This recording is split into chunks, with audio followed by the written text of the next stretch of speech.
mata kuliah Sejarah Gereja Indonesia tentang periodisasi sejarah dunia. Selamat menyaksikan. Berikut ini kami akan membahas tentang permulaan tumbuhnya gereja pada masa Portugis tahun 1555 sampai 1613. Selamat menyaksikan. Kedatangan bangsa Portugis. Bangsa Portugis datang ke Indonesia karena dua alasan utama, yaitu menyebarkan agama Kristen dan mencari rempah-rempah. Sementara itu, bangsa Belanda yang datang kemudian juga memiliki tujuan politik dan sosial. Melalui bangsa Portugis, inilah agama Kristen pertama kali masuk ke wilayah Nusa Tenggara Timur. Penyebarannya dimulai dari Pulau Solor, kemudian berkembang ke Flores dan Timor, terutama daerah Livau dan Dili. Yang berikut penyebaran agama Katolik. Agama Kristen yang dibawa Portugis bercorak Roma Katolik. Karena Portugis lebih dahulu bekerja di wilayah Flores dan sebagian Timor, maka hingga sekarang daerah-daerah tersebut memiliki banyak penduduk yang beragama Katolik. Contohnya adalah Pulau Flores serta wilayah Timur Tengah Utara dan Belu. peran ordo misionaris. Dalam menjalankan misi penyebaran agama Kristen di Asia, terdapat 3 ordo yang berperan penting, yaitu yang pertama Ordo Fransiskan, yang kedua Ordo Yesuit, dan yang ketiga adalah Ordo Dominikan. Khusus di Solor, Flores, dan Timor, tugas misi dijalankan oleh Ordo Dominikan, namun metode penginjilan yang digunakan banyak dipengaruhi oleh Franciscus Xaverius, seorang misionaris Jesuit yang tiba di Maluku pada tahun 1546. Misionaris pertama di Pulau Timor. Misionaris pertama yang tiba di Pulau Timor adalah Antonio de Tafiero pada tahun 1556. Kemudian pada tahun 1562, beberapa bruder yang dikirim juga membantu pelayanan. Sebelum dibaptis, masyarakat diajarkan beberapa dasar iman Kristen seperti kredo, pengakuan dosa, doa Bapa Kami, Salam Maria, dan 10 perintah Allah. Tantangan dalam penginjilan. Pada masa awal penyebaran Kristen, perhatian lebih banyak diberikan pada jumlah orang yang dibaptis daripada pembinaan iman yang mendalam. Akibatnya banyak orang yang menerima baptisan, tetapi setelah beberapa waktu kembali kepada kepercayaan lama mereka. Hal ini menunjukkan bahwa pertumbuhan jumlah jemaat tidak selalu diikuti dengan pemahaman iman yang kuat. Datangnya Belanda memasuki abad ke-17. Portugis mulai menghadapi tantangan baru. Bangsa Belanda datang ke timur dan mendirikan benteng di Kupang yang diberi nama Fort Concordia pada tahun 1613. Kedatangan Belanda menandai babak baru dalam sejarah gereja dan penyebaran agama Kristen di Nusa Tenggara Timur. Sekian video dari kami, lanjut part 2. Halo semuanya, kami dari kelompok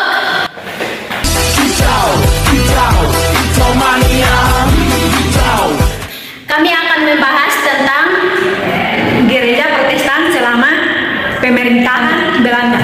baik pada masa Om Hohenzollern pada tahun 1614 sampai tahun 1814, gereja dikontrol penuh oleh VOC. Pendeta pertama di Kupang D.S. Matius van der Breu. Pada tahun 1614, cabang gereja Belanda fokus rohani pegawai VOC. Pengembaraan Injil belum sistematis, kunjungan pendeta sangat jarang. Sekolah pertama dibuka di Kupang pada tahun 1701, 22 murid. Injil mulai masuk ke Rote pada tahun 1739 dan Sabu pada tahun 1738. Masa Nederlandse Zendeling atau Genootschap NSG pada tahun 1814 sampai 1860, ciri utamanya yaitu lebih bebas, fokus pada prinsip Kristen yang benar. NZG didirikan 1799, tenaga pertama yaitu pendeta R. Le Bruyne. Ia tiba pada tahun 1819. Karya Le Bruyne yaitu terjemahan, pendirian lembaga Alkitab, membuka sekolah, pelayanan kerote, dan kisar bahasa Melayu jadi bahasa gereja dan sekularisme. Bagian yang ketiga tentang masa Indiseker pada tahun 1860 hingga 1941. Ciri utama gereja negara bergantung pada pemerintah, tujuan memajukan agama Kristen, adat, keamanan, dan kerukunan. Pelayanan berkembang ke Alor, Timor, Flores, dan Sumbawa Timur. Injil masuk pedalaman Timor pada tahun 1916. Stofil berkembang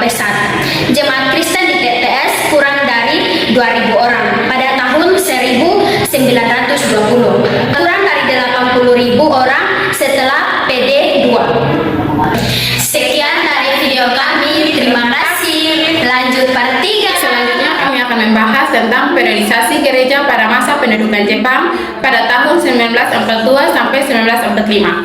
Selamat menyaksikan! Pada tahun 1942 menjadi masa sangat sulit bagi masyarakat Timor. Ketika Jepang mendarat di Kupang, pemerintahan Hindia Belanda pun berakhir. Di tengah situasi perang yang penuh ketidakpastian, gereja menghadapi tantangan besar untuk tetap bertahan. Setelah Jepang berkuasa, banyak tenaga Belanda ditahan. Keadaan gereja menjadi kacau, para pendeta dan pelayan gereja tetap melayani jemaat, tetapi mereka tidak lagi menerima gaji dari pemerintah. Untuk memenuhi kebutuhan hidup, mereka harus bekerja sendiri dengan berkebun, berladang, dan mengolah sawah. Untuk menjaga pelayanan gereja tetap berjalan, dibentuk Badan Gereja Timur Selatan. Badan ini dipimpin oleh Bapak N. Nuni sebagai ketua bersama beberapa tokoh gereja lainnya. Melalui badan ini, pelayanan gereja diatur dengan lebih terorganisir. Para pendeta, guru jemaat, dan utusan Injil diberikan gaji sesuai kemampuan gereja pada saat itu.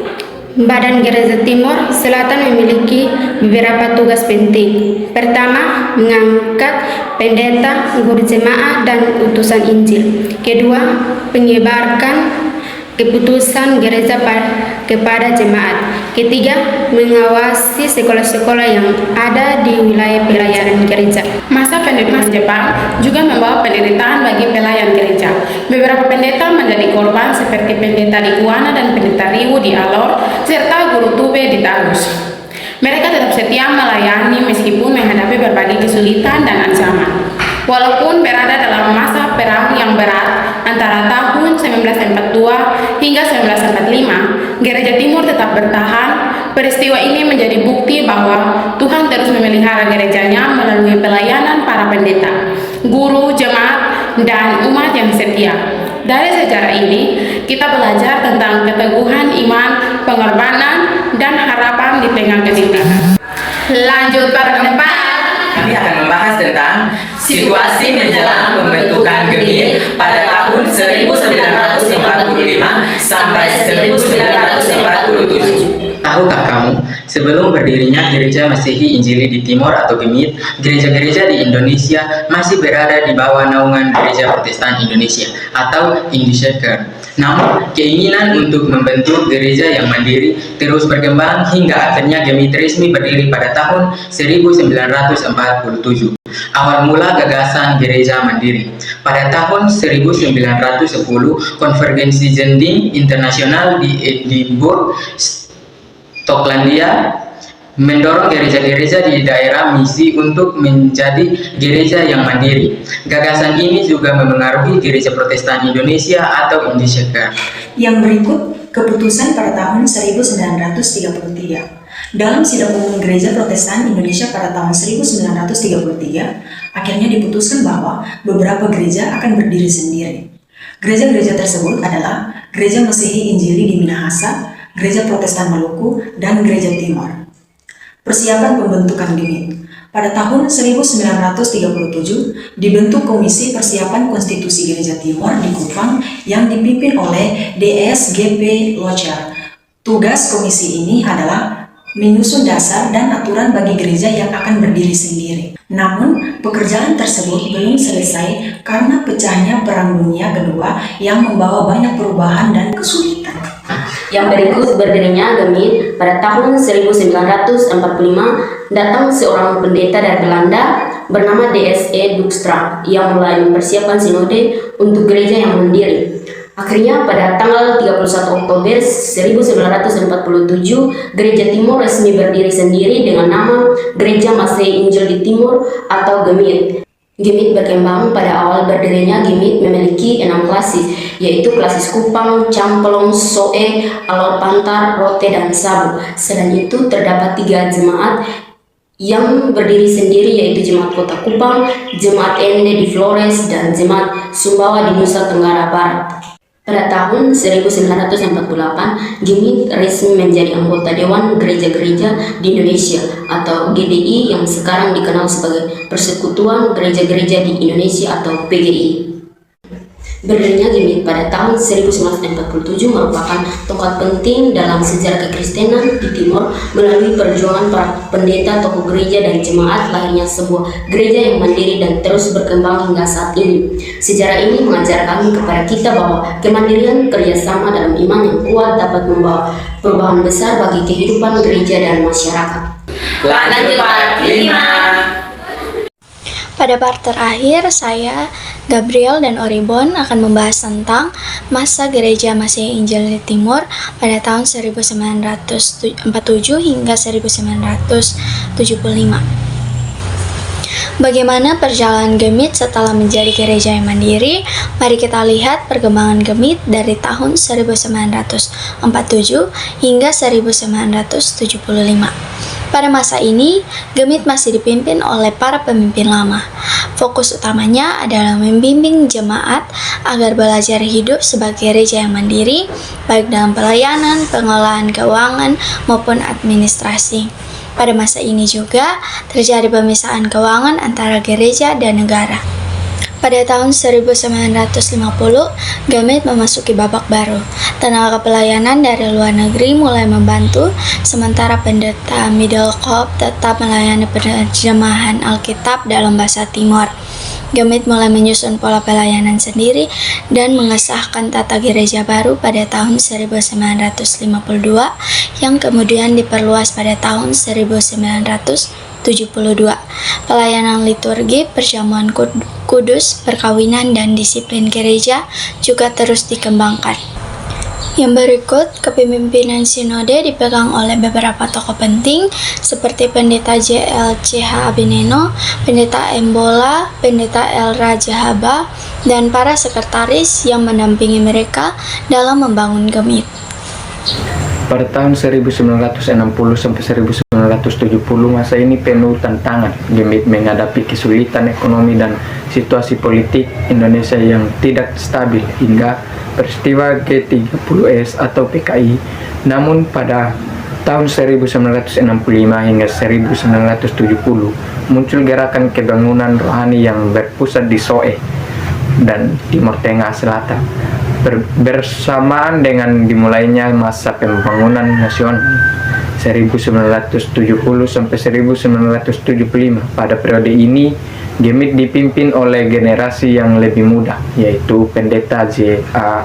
Adang sebagai ketua dan Pendeta A.L. Niti sebagai sekretaris. Pelayanan menjadi lebih dinamis, hubungan dengan gereja-gereja lain semakin luas dan Gemit terus berkembang. Perkembangan anggota. Pertumbuhan Gemit terlihat dari jumlah anggotanya. Pada tahun 1953 tercatat sebanyak 253 sampai 501 anggota. Tahun 1972 jumlah anggotanya meningkat menjadi 517 sampai 779 anggota. Data tahunan 1947 belum lengkap sehingga belum dapat dijadikan acuan. Penutup periode 1947 hingga 1975 menunjukkan bahwa Gemit berhasil bertumbuh dari sebuah gereja yang baru, mandiri menjadi yang semakin kuat dalam pelayanan, organisasi, dan kehidupan beriman. Meskipun harus menghadapi berbagai tantangan sosial, ekonomi, dan politik.